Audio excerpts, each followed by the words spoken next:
imagination is not what everybody thinks it is. People think it's make believe, and it's much more than that. I want to welcome everybody that's coming on today. Join me and Anayo as we delve deeper into the imagination aspect of reimagination to discover how it's used in our everyday life. Yeah, no, that's good. Because even as we were thinking about the podcast name, I was thinking of my brain was going somewhere else, kind of more nerdy. But I like the imagination side because it is nerdy in that it's deeper than what we think. When I think Absolutely. about imagination, I think about kitty, I think about make believe, I think about fairies and fairy tales. But really, imagination is like the other side of the other side of the coin of thinking, of critical thinking. Absolutely. So you have critical thinking, which is brainstorming and objectives Logic. and logic. And then you have the other side, which is less rigid, more open, more imaginative. I'm using the word in the definition. But yeah, no, I definitely want to dive in more so about imagination as it pertains to the psyche and Absolutely. imagination as it pertains to spirituality. What you find nowadays is that our social system, our culture, our surroundings, it tries to work on our imagination to have us see what they want us to see. See, a lot of times when you're growing up, you're told and everything that as a child that you're playing make believe. That you'll never be a doctor, you'll never be an astronaut, you'll never be a race car driver. Of course, you may not be that, Mm-hmm. but there's other ways to conceptualize that to children, Mm-hmm. not taking away, hindering their ability to activate, to use, and to grow in their imagination, but at the same time using it in ways where they can actually see who they are before they become who they are. That's good. And I always heard this saying, like, whatever you wanted to be when you were like 5 years old, that's what you're called to be. Mm. Would you agree in that? No, not at all. Like, Because it's all based upon the limited experience that a child has. mm, A child is caught up, swept away with fantasy, mm, right? Fantasy and imagination are different. no, break that down. Break that Okay, down. fantasy and everything is something that a place you escape to get away from reality. Imagination is rooted in reality, but the reality that it's rooted in, it's what can be, not what is. So would you say like faith takes imagination? Absolutely. Absolutely, 100%. Faith is the substance of things hoped for and the evidence of things Unseen. unseen. That's good. That's good. That's Right? good. It doesn't mean that it doesn't exist. For instance, right now there's somebody that's living in China. I can't see them. Does that mean that they don't exist? No, they do exist, but they're not in my area or they're not around me to experience them with my senses. So they exist, but I can't see them. It's the same thing with faith. The things you have faith for, right? Not hope for. See, there's a difference between faith and hope. Hope is deferred. Hope is maybe, could be, should be, would be. Faith is it is. So faith is like I have hope in something, or I have a desire for something. It's a better word, and then I see what I could be if I apply myself in this area of life, and so Absolutely. I'm going for it Absolutely. There's using my action. imagination. Faith without actions is dead, Mm-hmm. right? Faith without actions and everything like that is make believe. Mm-hmm. It's It's make just believe. like wishful thinking It's almost. fantasy. Mm-hmm. Notice this, that a majority of the time when there are like situations that happen, criminal activity, people that get raped, people and everything that go through assaults, it oftentimes comes from people that live in fantasy so much that they try to bring Sexual fantasy fantasy. into reality, but there's no natural substance or foundation for it, so it ends up coming out disordered or dysfunctional. That's good. Disorder. Yes. That's a great word. So using imagination, we can use it willfully, voluntarily, or it can kind of get involuntary, like without us not knowing it. Absolutely. one of the things that you have to realize about your imagination is that imagination is going to give you the ingredients that you need to bring it into manifestation, right? It's gonna show you the process. It's gonna show you the direction, and as you follow it over the process of time, what you're doing is you're calling the things that are in the unseen and you're bringing it into the scene. Many people believe, and I'll say this over and over again, that imagination is not real. Imagination is real, Yeah. right? And it can be evil or it can be good based upon the information that you're getting concerning what you have faith for. Yeah, I think we definitely need to take a hold of this word of the word of the word imagination. It's 2024, and we take a hold of a lot of words now, Hmm. and we've changed some of the definitions of the word Absolutely. and made it fluid. But I think taking a hold of the word imagination and kind of like making it, would it be fair to say, I could say imagination is synonymous with faith-like thinking or not, or just critical thinking? Both, Mm-hmm. both. Because think about this for a Because moment. you need imagination, even if you're a coach and you're trying to make a play and you're trying to foretell or have foresight in what might happen in a game, or even if you're a hairstylist or a makeup artist, you're like foreseeing Absolutely. how my client wants You to have a wear it. picture in your mind of Yeah, how you want it to look. yeah, how I want to look when the lights are on, when the cameras are flashing. So we're using imagination, whether we know We, it. we know it or not. I mean, for instance, this microphone, it's imagination. I don't get it. Before this was substance, Mm-hmm. it was a thought. Yes, yes, yes. Before this was created, none existed. Where did the image of it come from? The person that created it imagined it, Mm-hmm. and from their imagination became manifestation. That's good. Okay, let me challenge you. What does imagination have to do with trauma? That's my bread and butter. That's my area of Absolutely. expertise. Um, this is what happens. There are different adverse effects that connect to imagination and trauma based upon when the traumatic experience took place in your life at the age you are. Imagination can be used to create a world that's secure or will explain what just happened. For some kids, they go through traumatic experiences, whether it's physical ones, emotional ones, and as a result of this, because they cannot understand what's happened to them, their imagination causes them to create a world that gives them an understanding of what just took place in their life. Because it's not accurate, the trauma stays with them long term because they haven't answered the question why. And imagination, we could we use that as synonymous? Like I know a lot of times through even in the Bible, they'll have places where they talk about the man's heart and the man's soul. And I was always kind of taught like you could make it interchangeably. Like hope to I know that there's a saying. I think Solomon said it that hope deferred makes the heart sick. Yes. So is it okay if I say hope deferred makes the soul sick, or hope deferred makes the imagination sick?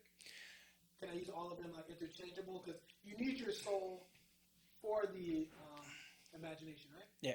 So what you have to understand, everything, there are processes, Mm-hmm. right? Subdivisions of the soul. Mm-hmm. One of the areas of the soul is the heart.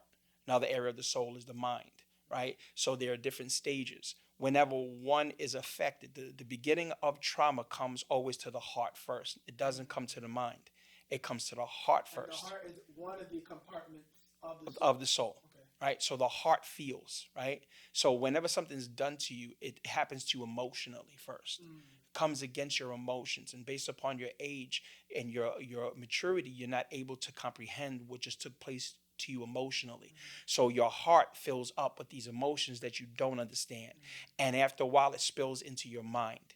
When it spills into your mind, now because you don't understand mentally, you don't know how to describe what took place, now those thoughts become words, and those words now begin to start structuring or building an environment of negativity, an environment of depression, an environment of death around That's you. deep. That's deep. That's deep. My brain went a couple places. Because when you're talking about the different things or different aspects that trauma affects, I'm thinking about like rooms in a house or maybe rooms in like a castle. Mm-hmm. And the jobs of castles, I know, is like to fortify you, Stronghold. your strongholds. They fortify you from the enemy, and obviously they have different areas of it, whether it's archers, that's a word, Yep. right? Archers, or people with cannons, Mm-hmm. and they keep you from getting inside, because if you get inside, then You take over. you take over the stronghold. Absolutely. So how can we like understand, I guess, the soul, imagination, and the effects of trauma on you as it pertains to that? Um, as you're building, like you said, a castle, and the castle and everything is supposed to protect. Many people go in different directions with this. They become defensive, right? They shut people out, but they don't realize they So you also can't tell if it's enemies infiltrating you. exactly. So what happens and everything, your focus is on keeping people out that you don't realize you're keeping yourself in. Right? You're keeping yourself in. You're so protective over your heart and over your mind because you've been hurt before. Right? How you hurt. You're never hurt by a stranger. You're never Someone hurt close to by you. it's always somebody I'm close going to to you. cut you off because I do want to understand the difference between what as it relates to the strongholds in your mind, and how trauma can affect the rooms, those compartments that you were talking about. But tell me the difference Hmm. between guarding your heart and protecting your heart. Or, I know there's a saying, guard your heart, for out of it flows all the issues of Hmm. life. So how do you guard your heart without putting up a wall to people? Okay, when you look at the word guard your heart, it doesn't mean block off your heart. When you look in the word of God, and it talks about when Adam and Eve were cast out of the Garden of Eden, the Bible says that God placed a fiery sword to guard the way for them not to be able to come back in. It wasn't built to cut people off. It was in place to protect it from people coming in. So when you guard your heart, you don't close your heart off, but you monitor who you allow to come in. Filter? That's it. Okay. It's a filter and everything. Because what happens, majority of the time, the reason why you're told to guard your heart is because you didn't. So guarding your heart is almost like only people who have like a key card can get in. Monitoring. So Absolutely. access. Who has the password? What is Right? the What's the password? password? Okay, so what's the password? What's the password and everything is patience, Patience. love. So people know, like, what does the password look like if this person is cleared to come into my life? It's not something that's said. It's something that's demonstrated. Demonstrate. And this is what a lot of people have problems with. They know who they are, that they're trustworthy, and they're caring, and they're loving. So they automatically assume that the person that they're with should know that as well. And we try to rush people into trust. We try to push people into trust, and we end up causing things to actually be the opposite. We further hurt the situation. You have to create an environment, and you have to create an open communication between you and that person where they see that you're not trying to get something, but you're actually trying to give something. Okay, let me create this hypothetical situation. I love So those. I'm a person. I'm in the dating pool. Mhm. The dating pool has a lot of feces in it, a lot of urine, a lot of poop, a lot of defecation, everything in it. And I'm trying to sift through this dating pool because it's crazy out here. And I'm tired of being in serial relationships, breakup after breakup, heartbreak after heartbreak. How do I know that this person I'm talking to that I like right now, this is the one? Easy. Get out the pool. What? Get out the dating pool. This is what you have to realize. When you're in it, after a while you can't smell it, you can't see it, and you don't know it until you get out. How do you get out? The dating pool. You end up marrying the person in the dating pool. You end up connecting with the person in the dating pool.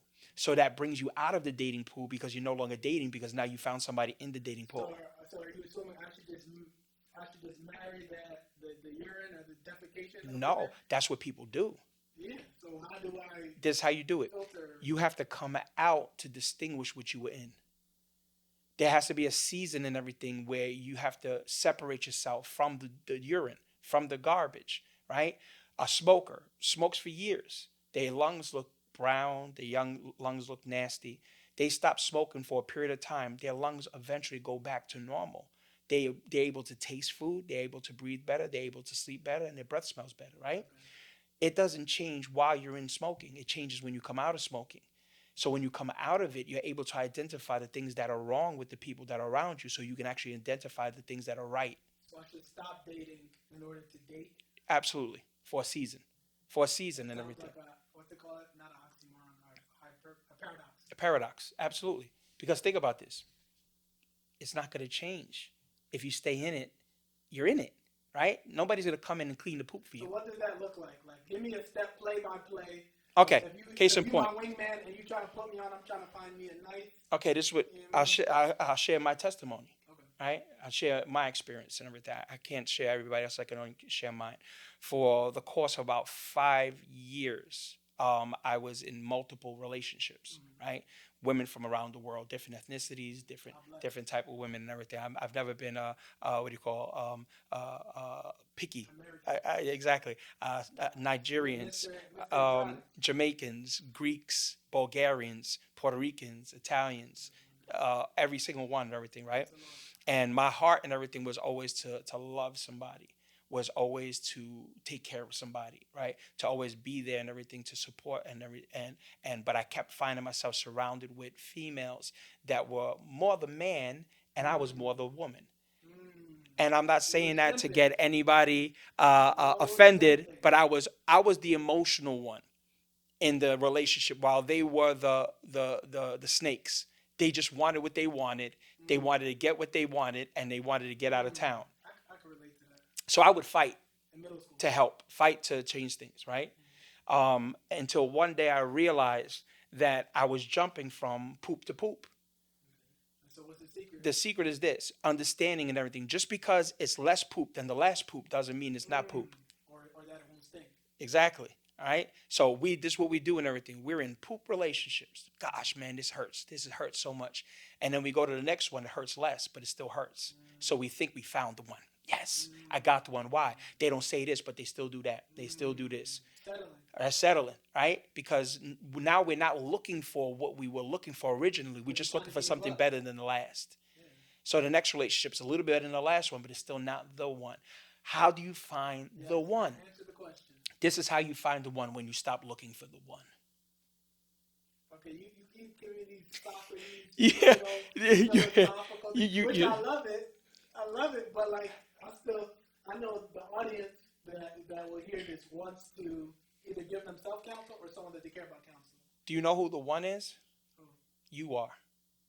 But you can't find what you're looking for until you find you. Okay, so I have to dive into myself. Yes. Know thyself. Yes. And then When I know who you are, then you can identify what you need by knowing where you're going. Oftentimes we connect with people because of where we're at, and we don't know where we're going. So when tomorrow comes and I change and they change, so does our love for one another. So you can only pick the partner as healed and whole as you are at the time that you're choosing. There you go. So the more healed and whole I am, the more I can, I guess, pick someone that fits the longevity of my healing journey. No, that's what we do, and that's not a good thing. We look for people and everything. You know the old saying, misery loves company, right? We connect with people who are miserable like us in different ways to make us feel better about ourselves. Okay, so if we get healthy, we But how do you get healthy? And that's what I'm trying to get from you. No. Let me answer your question. Okay. And then I want to hear your aspect. Mm-hmm. So how we get healthy, it looks like getting to know ourselves. We go through counseling. I always say when I'm speaking to clients, especially towards the end of whenever the authorization or our meetings are being finalized, that you find a community, like-mindedness, of people that are where you're at, who are healing, and also people who are where you want to be at. So finding a community of where, and it could be anywhere. It could be in a Pilates class. Mm-hmm. It could be in a spiritual gathering. It could be, in a sport, a hobby, whatever, bingo. But you find them there. You find a community, and you still find other ways where you can be in mentorship and or different things that are building the aspects of your life that you're interested in.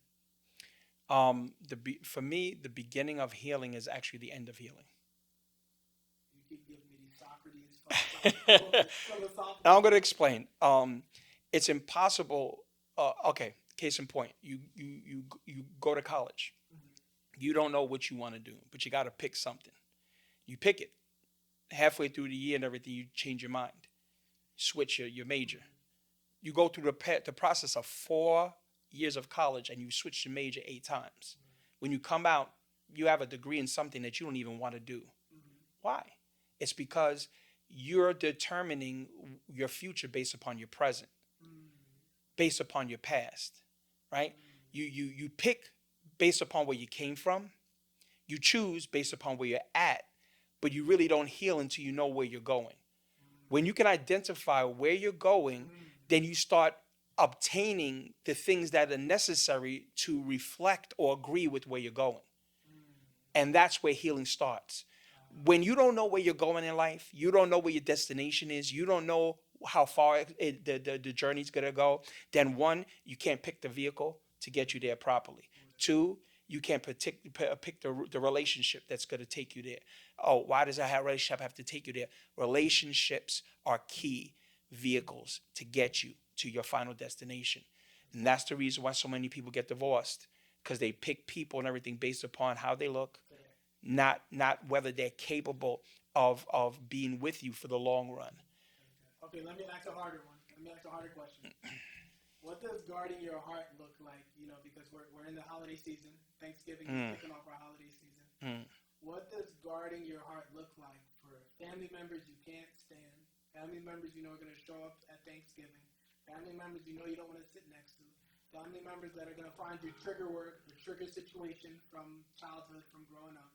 What does guarding our heart look like with people that we have to still subject ourselves to?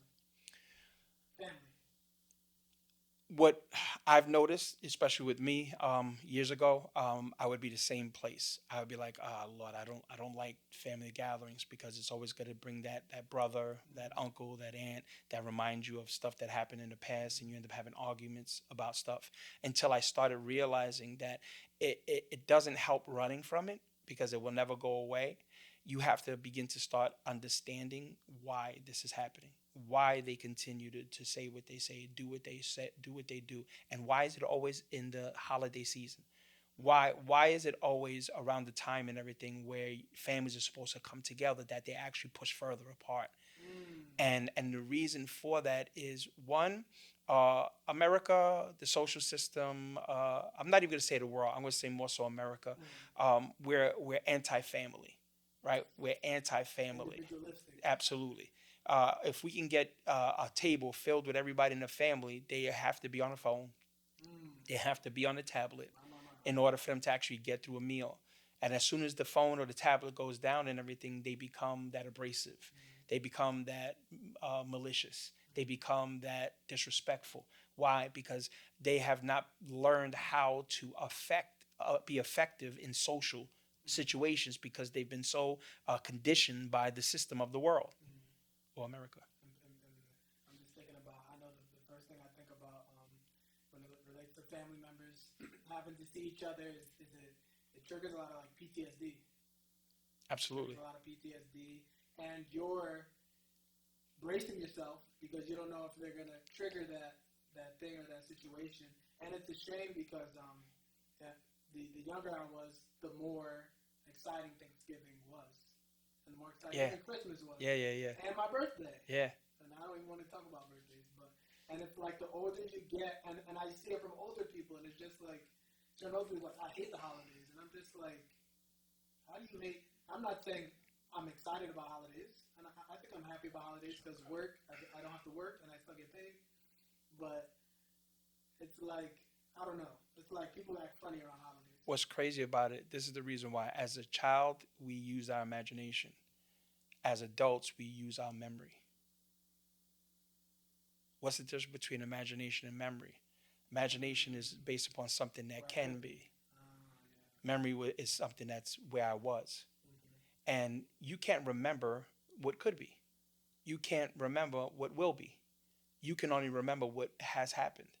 And that becomes so strong in our minds that we find ourselves going back to that instead of looking forward to that. When I was a child, I couldn't wait until midnight. Literally. I would lay down at 11:59 and get up at 12 o'clock and go downstairs and everything and run to the tree, run to the candy cane and run to the presents and everything.